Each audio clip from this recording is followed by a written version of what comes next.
Hello everyone, welcome to another episode of Mind Map. Today's topic of discussion is historiography and interpretation of Indian history.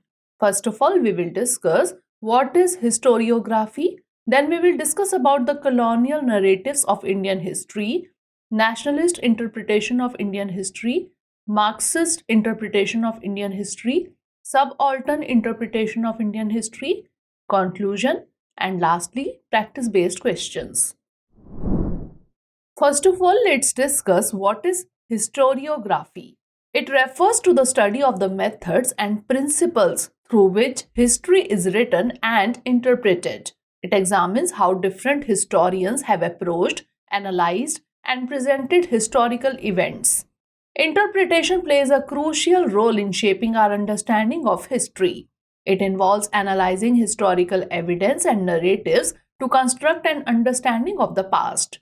Indian historiography has evolved over time, influenced by various cultural, political, and ideological contexts. It includes perspectives ranging from ancient texts to modern academic research. Historical narratives are often shaped by the prevailing political ideologies.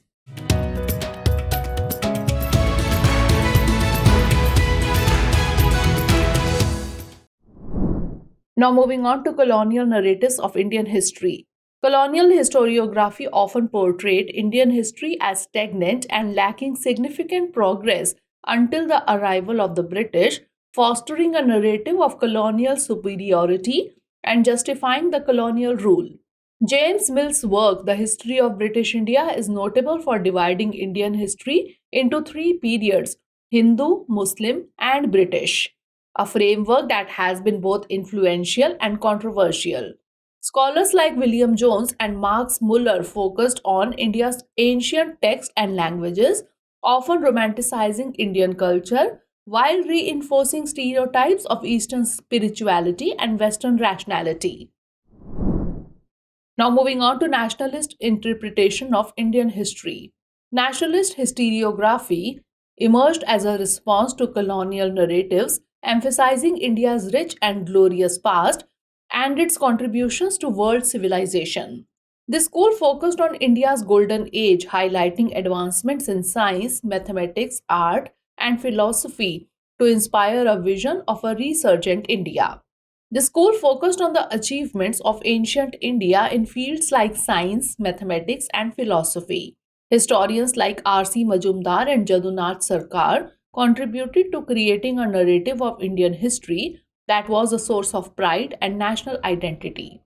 They provided a more Indian-centric view, emphasizing resistance to foreign invasions and the richness of Indian civilization.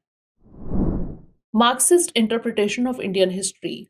Marxist historians like D.D. Kosambi and Romila Thapar analyzed Indian history through the lens of economic forces and class struggles, offering insights into the material conditions of historical periods.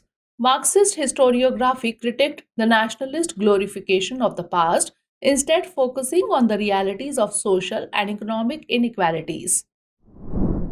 Now let's discuss about subaltern interpretation of Indian history.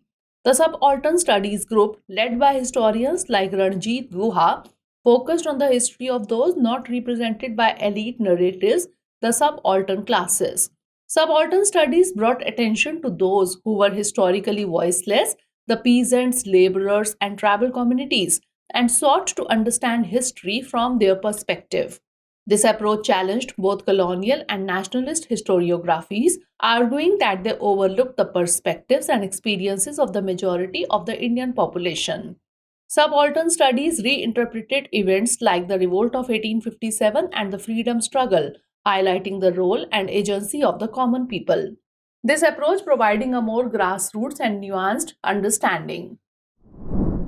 Now moving on to conclusion, Indian historiography is a tapestry of diverse narratives, each contributing unique perspectives to our understanding of the past. From colonial to nationalist, Marxist to subaltern, and feminist to post-colonial interpretations, these varied lenses help us appreciate the complexity of India's history. As we continue to study and reinterpret the past, these multiple narratives remind us of the dynamic and evolving nature of history and historiography. The study of Indian historiography is not just about understanding the past, it's about appreciating the diverse perspectives that contribute to the rich tapestry of India's historical narrative. Now it's time for the practice questions. First of all, prelims based question. Who has written the book Subaltern Studies? Ranjit Guha, D.D. Kosambi, Charulata Upadhyay or Shivani Mishra? And now mains practice question.